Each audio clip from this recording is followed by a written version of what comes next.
अस्सलाम वालेकुम स्टूडेंट्स मैं हूं Amar Akhtar, 9th class computer science second chapter binary system के टॉपिक लॉजिकल ऑपरेटर्स के साथ। स्टूडेंट्स आज हम देखेंगे कि लॉजिकल ऑपरेटर्स क्या होते हैं। आइए पहले इसकी डेफिनेशन देखते हैं। Logical operators are used to make compound propositions. Logical operators ऐसे ऑपरेटर्स होते हैं जो कंपाउंड प्रोपोजिशंस को बनाने के लिए इस्तेमाल होते हैं। अब क्वेश्चन ये है कि कंपाउंड प्रोपोजिशंस क्या होती हैं, तो आइए इसकी डेफिनेशन देखते हैं। Assemble more than one proposition to make one proposition called compound proposition. ऐसी प्रोपोजिशन जो एक से ज़्यादा प्रोपोजिशंस को मिला के बनती है, या हम ऐसे कह सकते हैं कि जब हम एक से ज़्यादा प्रोपोजिशन को मिला के एक सिंगल प्रोपोजिशन बनाते हैं तो ऐसी प्रोपोजिशन को हम कंपाउंड प्रोपोजिशन का नाम देते हैं। For example today is Monday, मेरे पास एक प्रोपोजिशन है, दूसरी प्रोपोजिशन है आई एम इन स्कूल। तो हम इन दोनों प्रोपोजिशन को मिला के एक सिंगल प्रोपोजिशन बनाएंगे, उसे हम नाम देंगे कंपाउंड प्रोपोजिशन का। और इसमें जो शर्त है वो ये है कि जब भी हम एक से ज़्यादा प्रोपोजिशंस को मिलाएंगे तो हम उनको लॉजिकल ऑपरेटर्स की मदद से मिलाएंगे, जो तीन हैं, एंड, आर और नॉट। आइए इस एग्जाम्पल को देखते हैं। पहली प्रोपोजिशन थी टुडे इज मंडे और दूसरी प्रोपोजिशन थी आई एम इन स्कूल। तो अब आप देखें कि हमने इन दोनों प्रोपोजिशंस को एक लॉजिकल ऑपरेटर एंड की मदद से हमने इन दोनों को सिंगल प्रोपोजिशन में कन्वर्ट कर दिया। तो ये सब दोनों प्रोपोजिशन को मिला के जो प्रोपोजिशन बनेगी उसे हम कंपाउंड प्रोपोजिशन का नाम देंगे।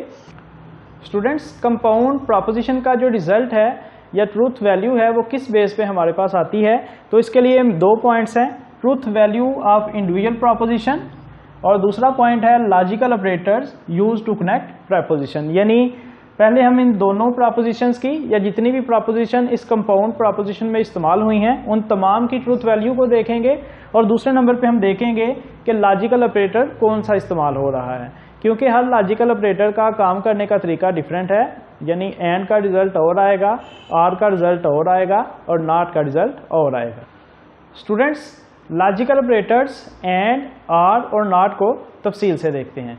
सबसे पहले हम देखते हैं एंड ऑपरेटर को। If we use and operator to connect two or more propositions then the compound proposition is true only if all the connected propositions are true. इसका मतलब ये है कि अगर हम कोई कंपाउंड प्रोपोजिशन एंड ऑपरेटर की मदद से बनाएंगे तो उस कंपाउंड प्रोपोजिशन का रिजल्ट सिर्फ उसी सूरत में ट्रू हो सकता है अगर उसमें मौजूद तमाम प्रोपोजिशन का रिजल्ट ट्रू हो, और अगर उनमें से एक भी फॉल्स हो जाएगी तो हमारा जो कंपाउंड प्रोपोजिशन का रिजल्ट है वो फॉल्स हो जाएगा, वो ट्रू नहीं रहेगा। इसके एग्जांपल हम देखते हैं। फॉर एग्जांपल मेरे पास एक प्रोपोजिशन P है, इट इज़ रेनिंग। दूसरी प्रोपोजिशन है Q, टुडे इज संडे। तो मैं इन दोनों प्रोपोजिशंस को एंड ऑपरेटर की मदद से मिला के कंपाउंड प्रोपोजिशन यानी सिंगल प्रोपोजिशन में तब्दील कर लेता हूं। It is raining and today is Sunday.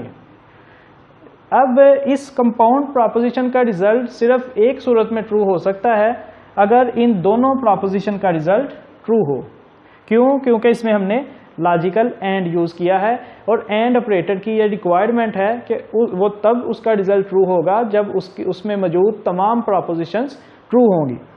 For example मेरी ये प्रोपोजिशन जो है वो फॉल्स हो जाती है, it is not raining and today is Sunday. तो इस कंपाउंड प्रोपोजिशन का रिजल्ट फॉल्स होगा।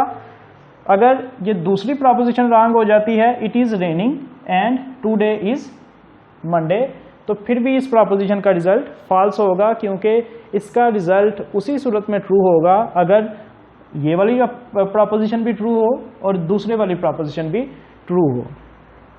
तो हम कहेंगे P एंड Q, इसका रिजल्ट सिर्फ उसी सूरत में ट्रू होगा अगर P और Q जो है वो ट्रू होंगी, और अगर इनमें से एक भी फॉल्स हो जाए, यानी ये ट्रू हो जाए ये फॉल्स हो जाए, तो फिर भी रिजल्ट क्या आएगा? False.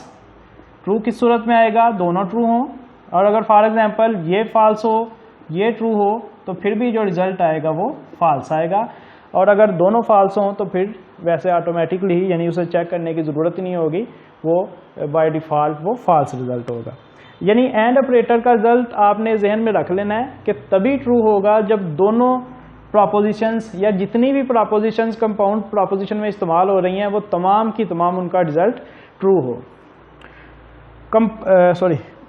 And operator co dot के साइन के साथ डिनोट किया जाता है, डॉट के साथ डिनोट किया जाता है। स्टूडेंट्स, दूसरा लॉजिकल ऑपरेटर है आर ऑपरेटर। आइए देखते हैं ये कैसे काम करता है।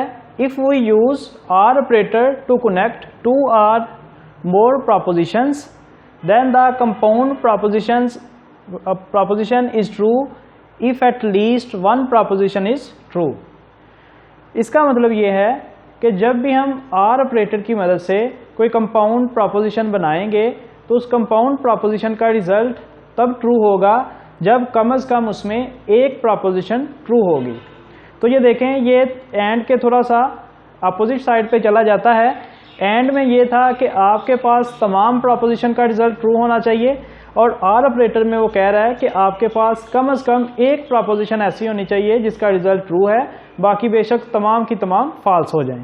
तो आइए इसको एग्जांपल की मदद से समझने की कोशिश करते हैं। मेरे पास प्रोपोजिशन है P, it is raining. Q proposition है टुडे इज़ संडे। अब हम इन दोनों को R की मदद से कंपाउंड प्रोपोजिशन यानी एक प्रोपोजिशन में कन्वर्ट कर लेते हैं। इट इज़ रेनिंग और टुडे इज़ संडे। तो इस कंपाउंड प्रोपोजिशन का रिजल्ट तब ट्रू होगा जब इसमें दोनों में से एक प्रोपोजिशन ट्रू होगी। फॉर एग्जांपल, बारिश हो रही है और टुडे इज़ संडे, संडे वाली जो प्रोपोजिशन है वो रॉन्ग भी हो जाए तो हमारे पास जो पहली प्रोपोजिशन ट्रू हो गई है इसकी बेस पे हम पूरी कंपाउंड प्रोपोजिशन का रिजल्ट ट्रू कह सकते हैं। यानी हम एक चार्ट सा बना लेते हैं कि अगर ये ट्रू है ये फॉल्स है तो रिजल्ट ट्रू होगा, यानी एक प्रोपोजिशन हमारे पास ट्रू आनी चाहिए। अब फॉर एग्जांपल ये फॉल्स हो जाती है, दूसरी प्रोपोजिशन ट्रू हो जाती है, तो तब भी हमारा रिजल्ट ट्रू होगा, क्योंकि डेफिनेशन के मुताबिक दोनों प्रोपोजिशंस में से या जितनी भी प्रोपोजिशंस हैं उनमें से कम एक प्रोपोजिशन का रिजल्ट जो है वो ट्रू होना चाहिए। और फॉर एग्जांपल दोनों ट्रू हैं तो फिर तो बाय डिफ़ॉल्ट इनका रिजल्ट ट्रू होगा, और अगर दोनों फॉल्स हैं तो फिर भी बाय डिफ़ॉल्ट इनका रिजल्ट फॉल्स ही होगा। यानी रिजल्ट उसी सूरत में फॉल्स होगा जब दोनों प्रोपोजिशंस फॉल्स होंगी, और 3 केसेस में उसका रिजल्ट जो है वो ट्रू आएगा।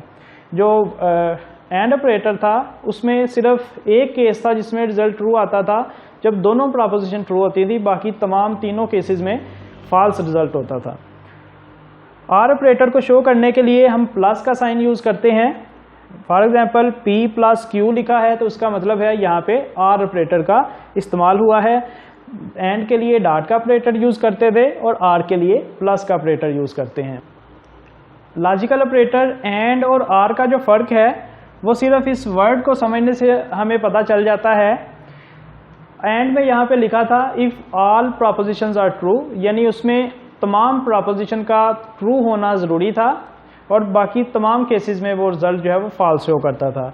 लेकिन आर ऑपरेटर में सिर्फ एक एटलीस्ट वन का मतलब है सिर्फ एक अगर प्रोपोजिशन का रिजल्ट ट्रू आ जाता है तो तमाम कंपाउंड प्रोपोजिशन का रिजल्ट ट्रू हो जाता है।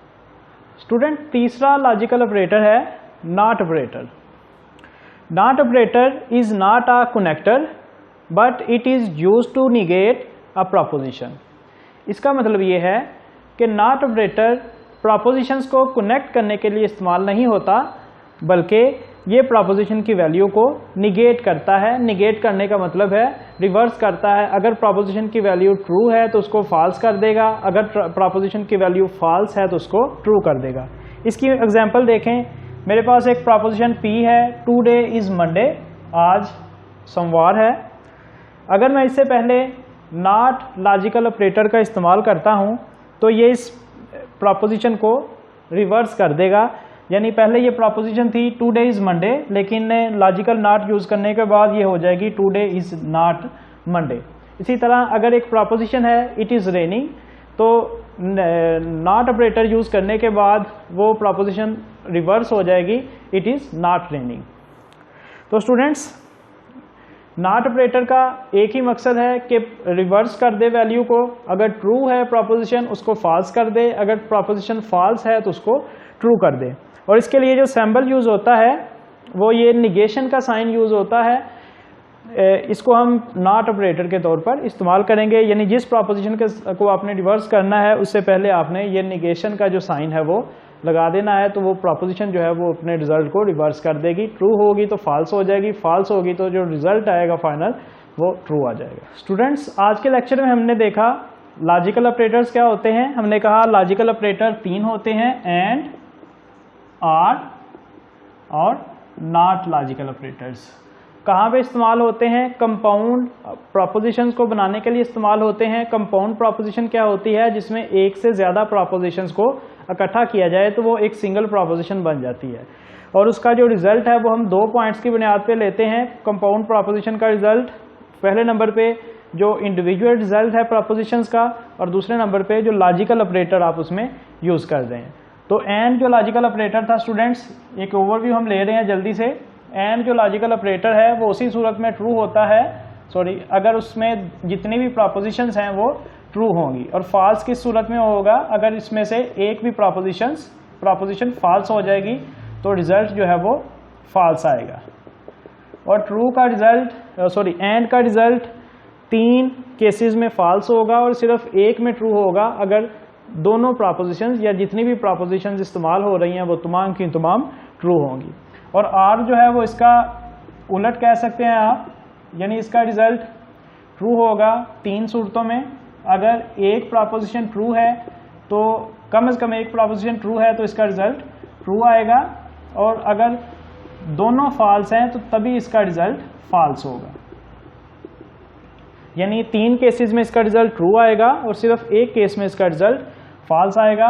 और ये इस्तेमाल होती है नॉट ऑपरेटर, लॉजिकल ऑपरेटर इस्तेमाल होता है किसी भी प्रोपोजिशन की वैल्यू को रिवर्स करने के लिए। अगर वैल्यू प्रोपोजिशन की ट्रू है तो ये ऑपरेशन उसको फॉल्स कर देगा, फॉल्स को ट्रू कर देगा और ट्रू को फॉल्स कर देगा। तो स्टूडेंट्स, अगर आज का लेक्चर आपको अच्छा लगा तो काइंडली मेरे इस चैनल को सब्सक्राइब करें और अपने फ्रेंड्स के साथ शेयर करें। शुक्रिया, अल्लाह हाफिज़।